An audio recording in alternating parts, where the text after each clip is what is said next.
hati yang cemas, hati yang gundah, hati yang sedih. Tiba-tiba kesedihan, kecemasan, ketakutan menjadi hilang ketika disebut namanya. Ya Muhammad, ya Rasulullah. Andai orang kafir Quraisy itu menoleh ke bawah, tentulah mereka akan menangkap kita, tentulah mereka akan membunuh kita, karena kita sudah lari dari kejaran mereka. Idhuma fil ghari, ketika mereka berdua berada di dalam gua. Idh yaqulu li sahibihi, ketika dia berkata kepada sahabatnya yang sedang ketakutan, cemas, la tahzan, jangan takut, jangan cemas, jangan khawatir, innallaha ma'ana, Allah bersama kita. Ma dhannuka bithnaini, hai Abu Bakar As-Siddiq, kalau kau sangka kita berdua, fallahu thalithuhuma, ada Allah di antara kita.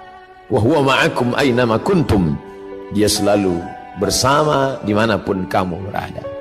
Ketika dunia terasa sempit, Allahumma qad daqat alayka, Allahumma qad daqat alayya, ya Allah sudah terasa sempit dunia ini bagiku, bima rahubat, padahal sebelumnya dunia ini lapang, tapi hari ini terasa sempit. Maka keluar dari mulut, ya Allah. Idza daqat alayka dunya faqul ya Allah.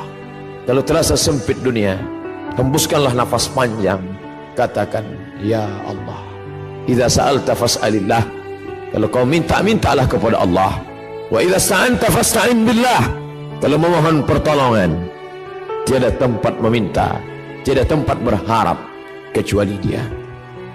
Tempat yang najis, tempat yang kotor, tempatnya syaitan. Tapi ketika namanya disebut, tempat itu pun berubah menjadi bernilai ibadah.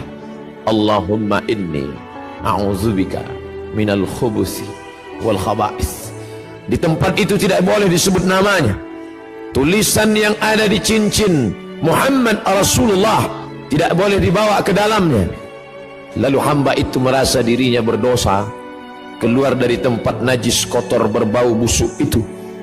Dia langkahkan kaki kanan, lalu dia katakan, ghufranaka, ghufranak, ampunkan aku ya Allah, karena tadi aku lalai.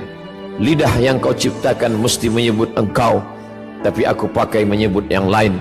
Tapi itu bukan juga karena kesalahanku, tapi karena memang tidak boleh menyebut nama engkau yang suci di tempat yang kotor.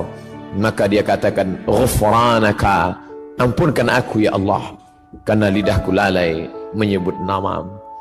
Begitulah hidup orang beriman, tidak pernah kosong dari sesuatu apapun selain keluar dari mulutnya Masya Allah, la haula wa la quwata illa billah, subhanallah. Bahkan ketika dia akan berbuat esok hari, Nabi SAW ditegur, wala taqulanna li syai'in inni fa'ilun dzalika ghadan, jangan kau katakan aku akan melakukan perbuatan itu besok pagi, illa ayyasha Allah, illa melainkan ayyasha Allah, Allah yang berkehendak. Dialah yang memberikan kudrat, Dia yang memberikan iradat. Kita tunduk dan patuh, bersimpuh berkata, la haula wala quwwata illa billah. Tiada daya, tiada upaya kecuali dengan kekuatan, dengan tenaga, dengan apa yang Dia berikan. Dan sampai masanya semua itu akan diminta, dituntut, diminta pertanggungjawaban di hadapan Allah Subhanahu wa ta'ala. Nikmat terbesar bagi kita hari ini bukan kaya, karena banyak orang yang kaya tapi harta tidak bisa menolong di hadapan Allah. Nikmat terbesar bagi kita hari ini bukanlah jabatan. Kenapa banyak jabatan tapi tidak bisa menolong melepaskan dari neraka jahanam? Kalaulah manusia itu mulia karena jabatan, maka Fir'aun jauh lebih mulia. Kalaulah manusia itu mulia karena harta, maka Qarun sampai hari ini harta yang tertimbun di dalam tanah, tetap orang berkata harta Qarun. Kalaulah orang mulia karena otaknya, maka tidak ada yang lebih cerdas daripada Haman. Tapi kemuliaan terletak pada Allahumma ja'al akhir kalamina, ya Allah jadikanlah akhir kalam kami inda intihai ajalina, ketika ajal sampai, yang terakhir, ucapan akhir yang keluar dari mulut adalah la ilaha illallah. Itu yang dulu pertama didengar. Sebejat apapun seorang ayah, sejahat apapun seorang ayah, ketika anaknya lahir, air matanya menetes. Mengikut hadis riwayat dalam Sunan At-Tirmidzi, Imam Abu Isa At-Tirmidzi berkata hadisun hasan, hadis hasan, layak diamalkan. Tetap dia bisikkan ke telinga anaknya sayup-sayup, Allahu Akbar, Allahu Akbar. Lafaz itu yang dia bisikkan. Apa yang dia inginkan? Anakku, aku tidak ingin kau menjadi orang kaya tapi kau tidak menyebut Allah. Aku tidak ingin engkau menjadi penguasa tapi kau tidak kenal Allah. Aku tidak ingin engkau menjadi orang yang cerdas, IP-mu 4 di atas rata-rata, orang memuji mengagungkanmu, tapi kau tidak mengenal Allah. Aku hanya ingin saat di akhir hayatku, saat aku terbujur kaku, yang terakhir membisikkan ke telingaku lafaz Allah. Dan yang mengajarkannya dulu adalah aku saat matamu belum terbuka, saat mulutmu menganga karena tangisan. Tapi ketika bisikan itu sayup-sayup masuk ke pangkal telinga, tertancap ke dalam lubuk hati yang paling dalam, saat itu pun kau juga akan membisikkan ke telingaku, laqinu mautakum, talqinkan orang yang mati sakratul maut di antara kamu dengan bunyi kalimat la ilaha illallah. La taqumus sa'ah, dunia tidak akan kiamat selama masih ada orang berjalan di atas muka bumi berkata yaqulu Allah, Allah. Kalau kau katakan ya Rahman, idza taqulu, idza qulta, kalau kau katakan idza da'awtahu ya Allah, idza da'awtahu ya Rahman, idza da'awtahu ya Rahim, idza da'awtahu ya Rahman faqad wasaftahu birrahmah.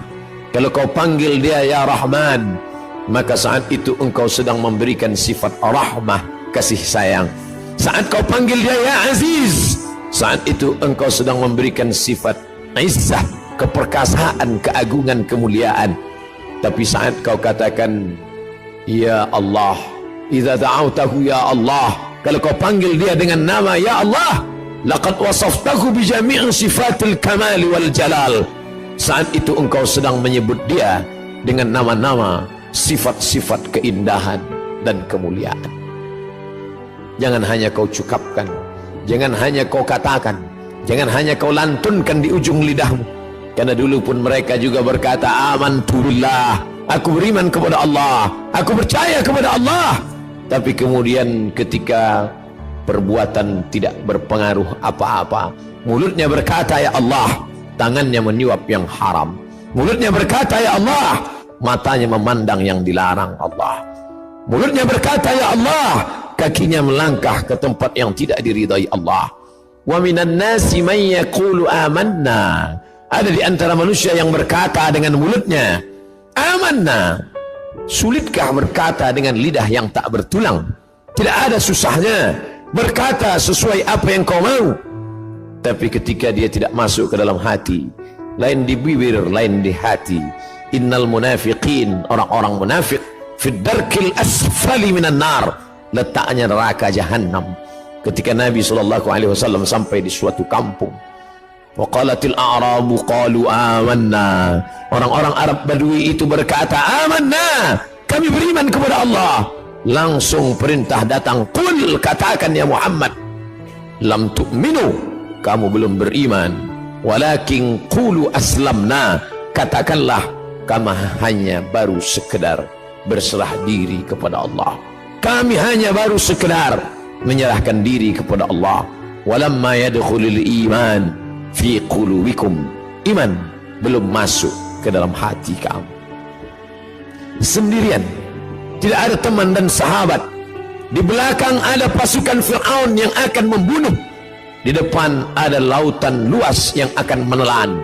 Laut merah siap menyantap makhluk yang lemah itu. Dan saat itu apa kata bala tentara Fir'aun? Bunuh dia, dia yang sudah membunuh, dia yang sudah melarikan diri, habisi nyawanya. Dan kawan-kawan yang sebelumnya dianggap sebagai sahabat, ternyata mereka hanyalah musuh yang berbaju kawan. Mereka hanyalah lawan yang sudah mencuri tempat di barisan kawan. Lalu apa kata mereka? Innala mudrakun, kita akan tertangkap Musa. Musa, Lihatlah mereka di belakang. Mereka akan menangkap kita Musa. Kita akan tertangkap dan kita akan dibunuh Musa. Ternyata tidak semua kawan itu membisikkan ketenangan hati. Banyak juga kawan yang menyiramkan bensin di lalang yang kering. Mereka hanya akan memprovokasi, mereka hanya menakut-nakuti, mereka hanya akan menanamkan kecemasan. Innalah mudrakun, mereka akan menangkap kita. Apa yang keluar dari mulut Musa? Kalla, kalla, sekali-kali tidak. Inna ma'iya rahbi sayahdin, inna ma'iya rabbi sayahdin. Bersamaku ada Allah. Kalian mungkin tidak bersama Allah, tapi bersamaku ada Allah. Merenung sejenak. Keluarkah kalimat Allah dari mulut kita ketika kesusahan datang? Keluarkah kalimat Allah dari mulut kita ketika sumpah serapah datang? Atau dia hanya kata-kata yang bersemayam saat hati senang? Kalau kesenangan dan kesusahan membuat berbeda, pujian membuat melambung, cacimaki membuat murung, sesungguhnya belumlah kita beramal mukhlishina lahuddin. Merenung sejenak, mengingatkan hati yang lupa, yang hampa, bahwa sampai masanya kata-kata itulah yang membuat kita bisa bersama dengan Allah. Allah, Allah. Barakallahu li wa lakum fil Qur'anil azim, wa nafa'ani wa iyyakum bima fihi minal ayati wadh-dhikril hakim, wa taqabbala minni wa minkum tilawatahu innahu huwal ghafurur rahim. Jangan lupa subscribe, like, and share.